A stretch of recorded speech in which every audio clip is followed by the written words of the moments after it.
Hey, this is Jill Simonello with Pickup Truck Plus SUV Talk, and today we are here with the Jeep Grand Cherokee 2-row. And what I want to do in this video is talk you through some of the cool features on this vehicle, as well as tell you what I like and maybe if there was something that I didn't like. I haven't found it yet, so stay tuned and let's check it out right now.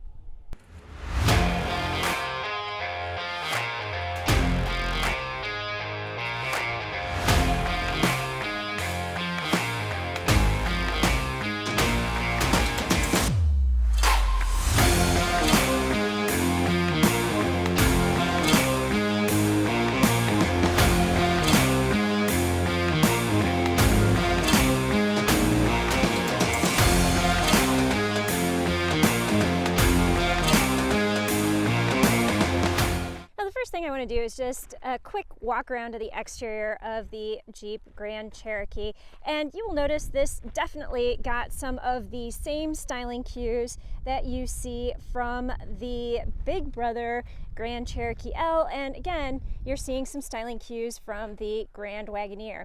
You have a lot of large wide open windows so that you have great visibility, and you will notice as you move towards the front you've got that forward sloping grille.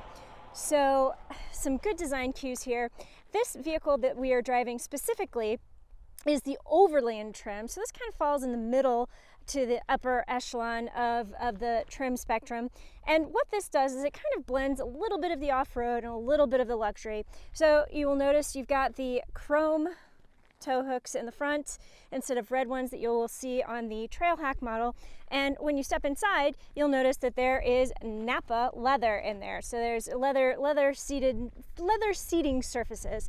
So a little bit of luxury, a little bit of off-road ruggedness, all mixed in. Now this model is equipped with the 3.6 liter V6 engine, and that delivers 293 horsepower and 260 pound-feet of torque. And I'll talk about that a little bit more in the driving impressions, but I've gotten a lot of questions on TikTok actually about whether or not that is underpowered, and I'll simply say right now, no it is not. But again, more to come when I talk about my on-road driving impressions. So something else you're going to notice, because this is a little bit more on the luxury side of the spectrum, is you've got some more chromy accents on the grille. Again, on the tow hooks, you've got a different set of wheels, and again on the surrounds here, you see some more chromy accents, and on the top of the door handles. So the Trailhawk, I wish, they have not announced anything there. I didn't mean to let anything slip. But on the Trailhawk version, it's a little bit more blacked out and rugged looking, and you have the graphics on the hood that showcase, that have the anti-glare black graphics. So when you're in the glaring sun, it doesn't reflect into your eyes. All right, so that's the exterior of the vehicle. I think it looks really nice. And again, with the overland trim, you have a little bit more of the up-level chromy accents. Now, let's step inside and check that out, because that's where a lot of the magic happens. All right, now that we are inside, let's power it up and take a look at some of the technology here.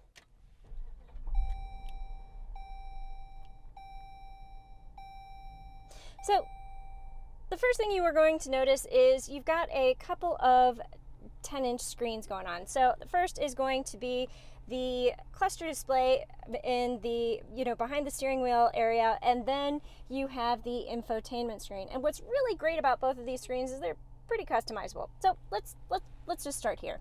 So what you've got going on here is these are static buttons. So these cannot be changed. And once upon a time they could be changed, but with your drag and drop, but now this is what you've got. What can be changed, however, are the icons up here.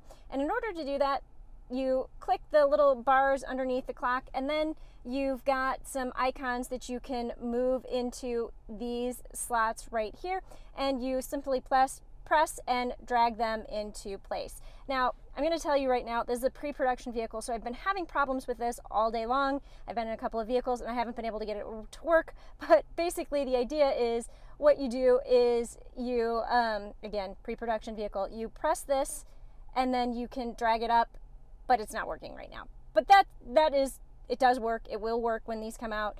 But that's how it's supposed to operate. And again, you've got Alexa, you've got your around view camera, temperature. So you don't have a lot of choices of what you can put up here, but you do have a couple. Now, what is highly customizable, however, is this home screen. And you can decide what you're going to use the most often and then set up your home screen to reflect that. So you've got your music, you've got your HVAC settings, and you have your seats. However, maybe you're going to go off-roading and you want to set up a specific off-road page to complement your on-road driving page. So let's choose that setup here, and we're going to add a widget.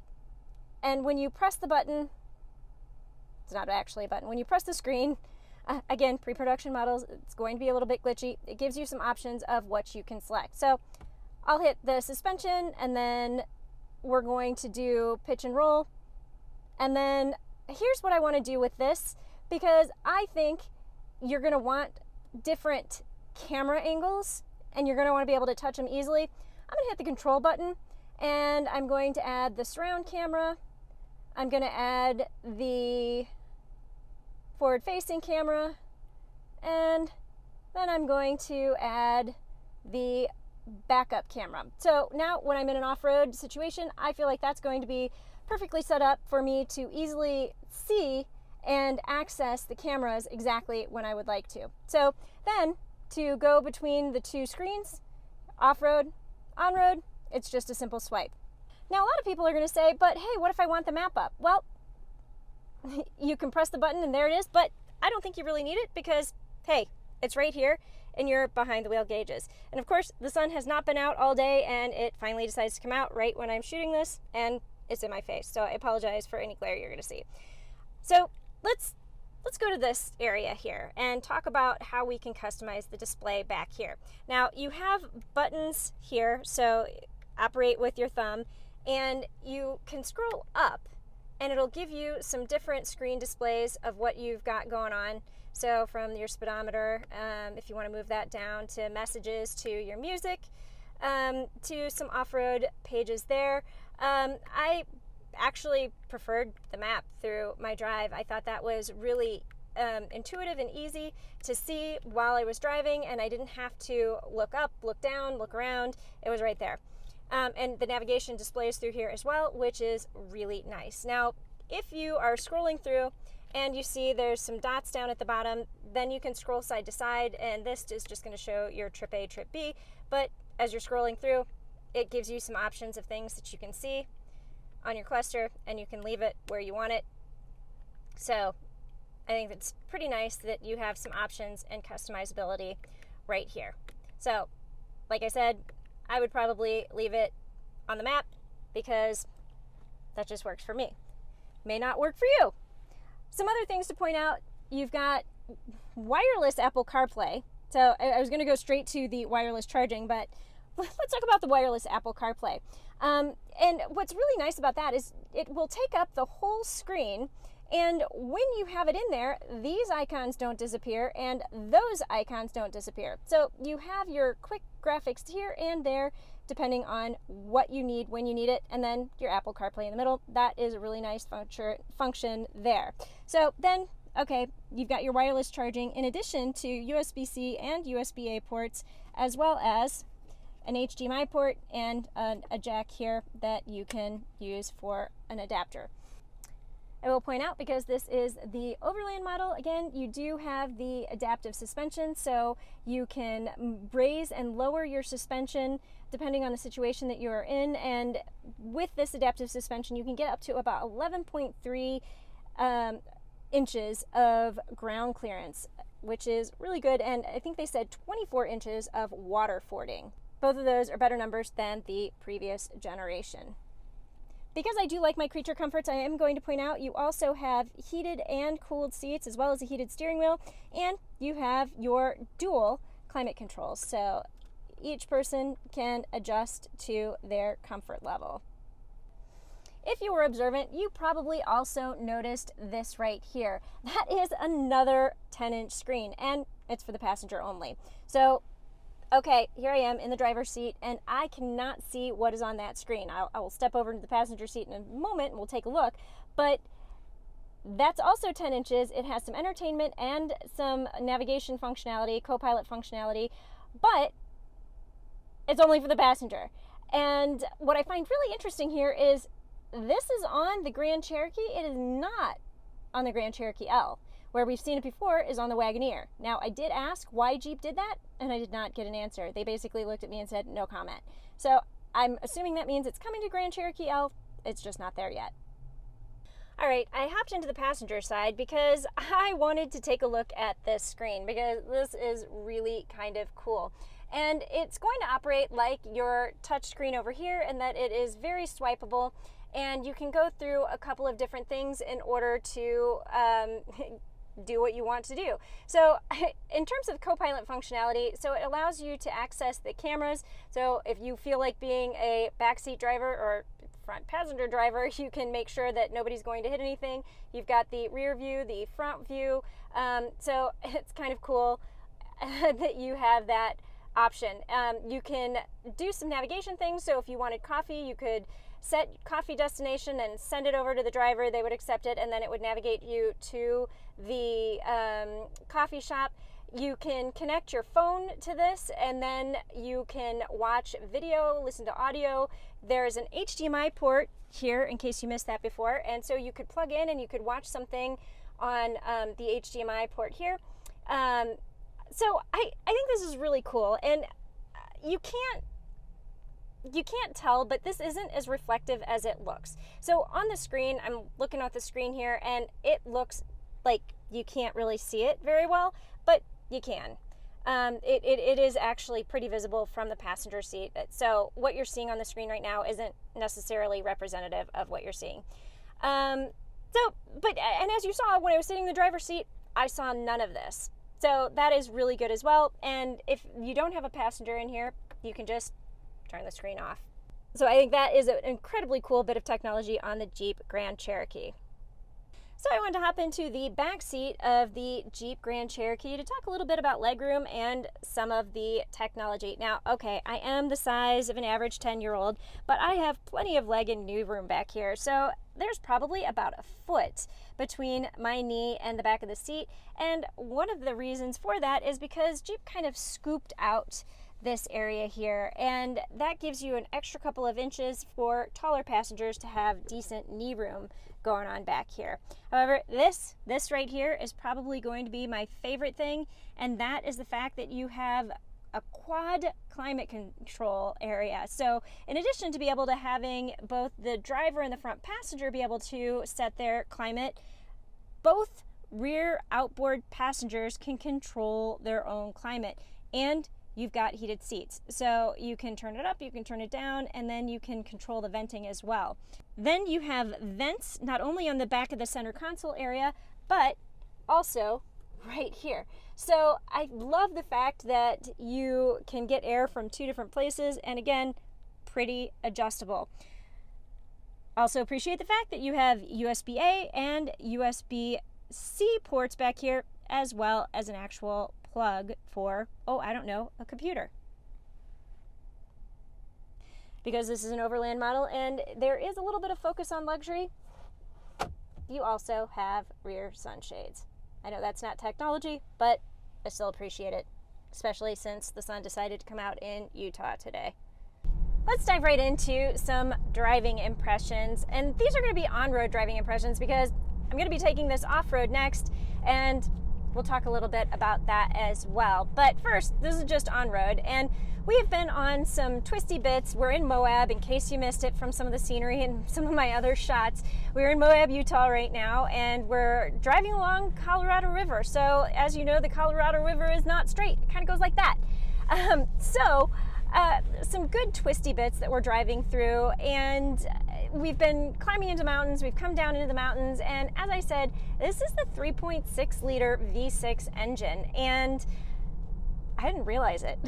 I thought this had to be the V8 because it was doing so well, and it didn't struggle, it didn't really whine with some of the hard upcline, steep up hills that we were doing, you know, I didn't have any problems with acceleration. It's pretty good.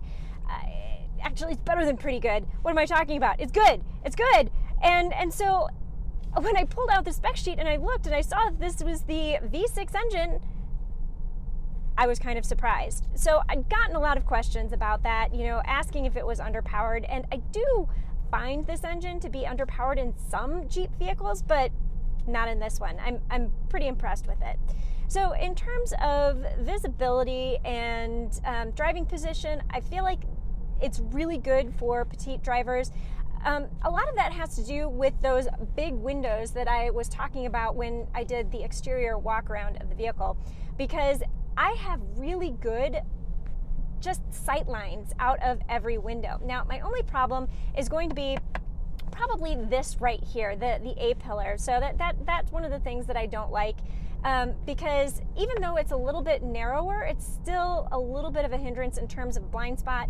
And because the side mirror is up, like if I were going to be in Chicago and I were at a four-way stop, I would have a little bit of a problem trying to see around that A-pillar in a crosswalk. So I definitely, on the twisty bits, I did notice myself doing a little bit of the forward back to make sure that, you know, there wasn't an oncoming car or somebody in my lane moving up ahead. So I like the overall visibility, but that is the one blind spot that I noticed from my far forward driving position. People who are a little bit taller might not have that same problem.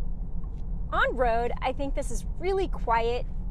I'm not hearing a lot of road noise, and it's pretty smooth. So Jeep has done a lot of work with the suspension and making sure that this is going to be just as comfortable on road as it is capable off-road, and it shows. It shows. This is going to be a vehicle that you could grab a family of four and take a nice long road trip in, because it's just going to be comfortable, and it's going to be comfortable for every seating position.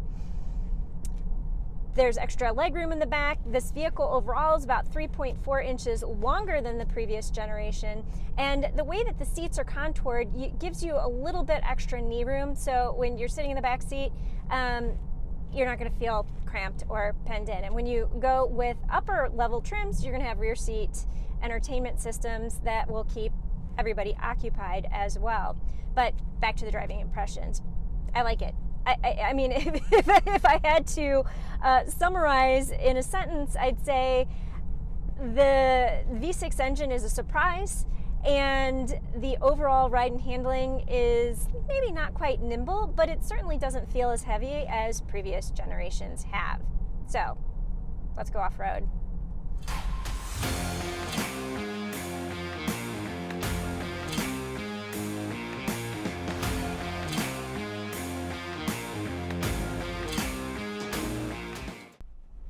So we finally hit the off-road portion of our drive, and as you can see, they did not make it easy for us.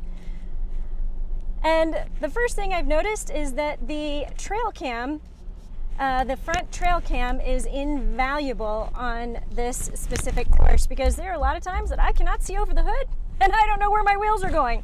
So I'm using that front camera a lot to make sure that I can actually see where my wheels are going, and of course I'm paying attention to that spotter and moving my wheels the way he's telling me to.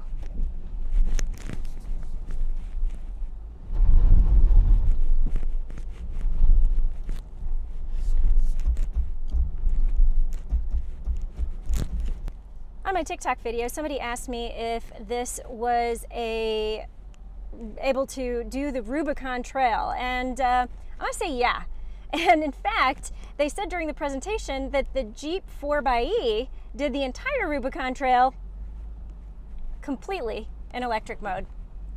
Now, as we start to make our climb back down the mountain, I do want to point out that we put this in rock crawl mode, which gave us the largest amount of ground clearance, and we did hit the sway bar disconnect.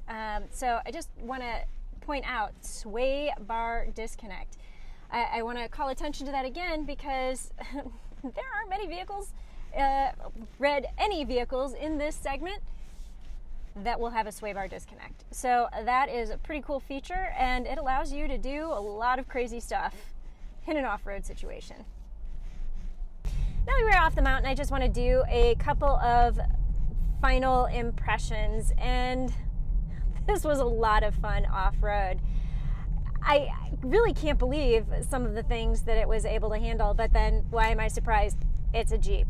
So whether you're driving it off-road or on-road, this is a very capable and comfortable vehicle. This is the kind of vehicle you're going to want to spend a lot of time in because the seats are comfortable and the ride and handling is really good. So overall first impressions are 2 thumbs up. If I had to pick out a couple of things that I didn't like about this vehicle, because I know that's what you were waiting for, I'd have to point to the fact that the A-pillar is a little bit big in terms of visibility, and I found that the